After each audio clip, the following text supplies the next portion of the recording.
La confesión. La clemencia de un rey con un cortesano. Había una vez un rey poderoso, bueno y misericordioso, que acogió en su palacio a un hombre pobre, ignorante y malvado. Le vistió, le instruyó, le educó y después le dio un alto cargo en su corte. Aquí tenéis a ese bellaco hecho todo un cortesano, confidente del rey. Pero ved lo que hizo. En vez de ser agradecido y fiel a su bienhechor, el rey se dio cuenta a tiempo del torpe intento de aquel bribón y traidor, y le condenó a ser ahorcado porque así lo exigía la justicia, cuando en la gran plaza, abarrotada de público, estaba el verdugo dispuesto ya a ahorcar al malhechor. He aquí que llega un escudero del rey que grita: el rey quiere indultar a ese asesino, pero con una condición. El cortesano cobra aliento y abre el corazón a la esperanza. ¿Quién sabe qué condición era esa? Hela aquí. El malhechor tenía que confesar su secreto crimen a uno de los ministros, a elección suya. Pensad en el gozo de aquel condenado, tener la salvación a tan poco precio. Al momento confesó su delito y obtuvo el perdón. Aquel buen rey le volvió a recibir en su palacio. ¿Lo habéis oído? ¿Quién es ese rey? Es Dios. ¿Y el malhechor quién es? Es el pecador que ha ofendido a un rey, a un padre tan bueno. Este pecador ha merecido ser condenado al infierno. Pero como el Señor quiere la salvación de todos, ha instituido un sacramento por medio del cual cualquier pecador, manifestando a un ministro de Dios sus pecados, puede obtener el perdón y salvarse. Este sacramento es la penitencia, o sea, la confesión. ¿Os dais cuenta qué inmenso beneficio, qué gracia del Señor es la confesión? Seguid atentos, vamos a exponeros. 1. ¿Cuán necesaria es la confesión? Segundo, ¿cuántos bienes reporta? Primero, necesidad de la confesión. 2 son los caminos que conducen al cielo, el de la inocencia y el de la penitencia.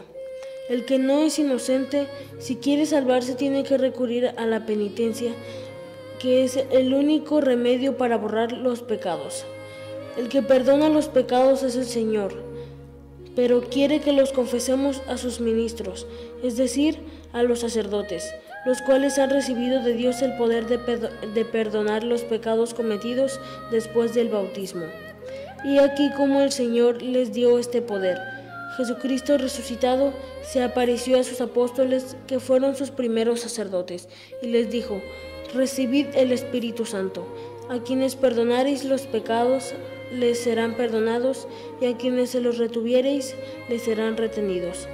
Accipite Spiritus Sanctum, quorum remiseritis peccata remittuntur eis, et quorum retinueris retenta sunt. Segundo, la tabla de salvación. ¿Qué sería de muchos si no existiese este sacramento? Se perderían eternamente. ¿Por qué? El hombre, después de bautizado, puede pecar y no puede recibir de nuevo el bautismo, que borra los pecados. Ay, pues, si no hubiese confesión que borra todos los pecados que se cometen después del bautismo, a la confesión se le llama la segunda tabla de salvación después del naufragio. Cuando una embarcación batida por la tempestad va a pique, los marineros y viajeros que se encuentran en el navío no tienen más salvación que alguna tabla o pedazo de leño, al que se agarran y salvan. Así, el que ha naufragado espiritualmente por los pecados, al no poder tener ya la tabla de salvación del bautismo, se salva con la penitencia. Y el Señor ha establecido este único medio con el que se puede recuperar la gracia. Por lo tanto, para quien ha pecado mortalmente, o confesión o condenación.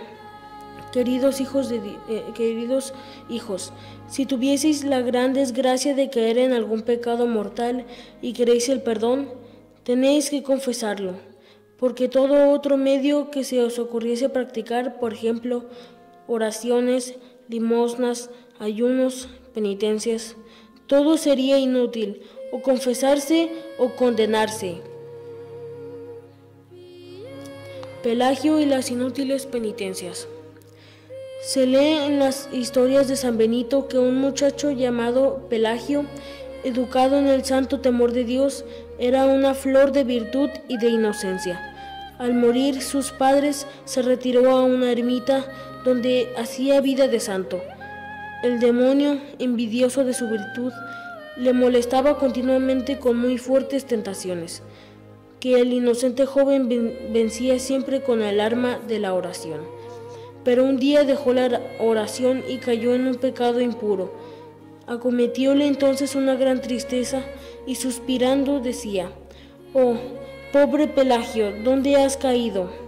Antes eras hijo de Dios y ahora eres esclavo del demonio. Todos tus méritos adquiridos los has perdido».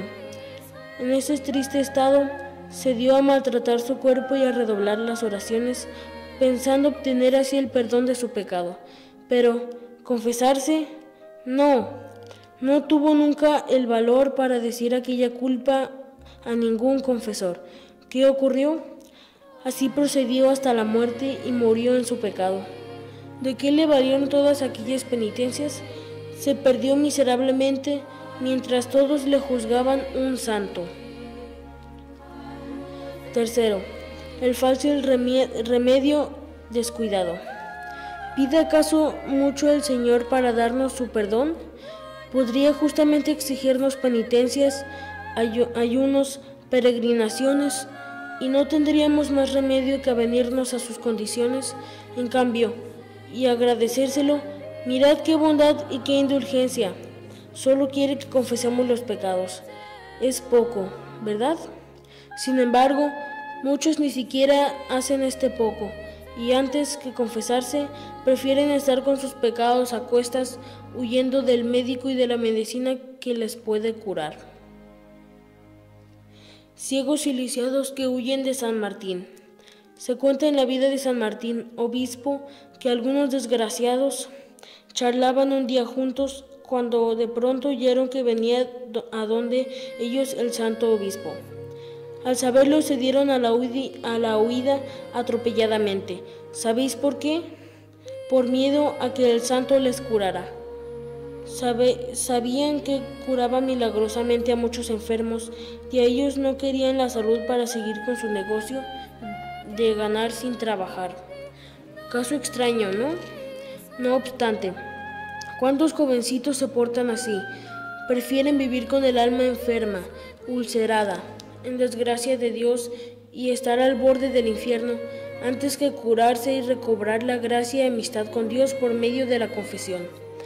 Hay otros que querrían ser curados en el alma porque saben que con pecados no se están bien, pero son perezosos e indolentes y rechazan la medicina de la confesión, que les parece muy amarga.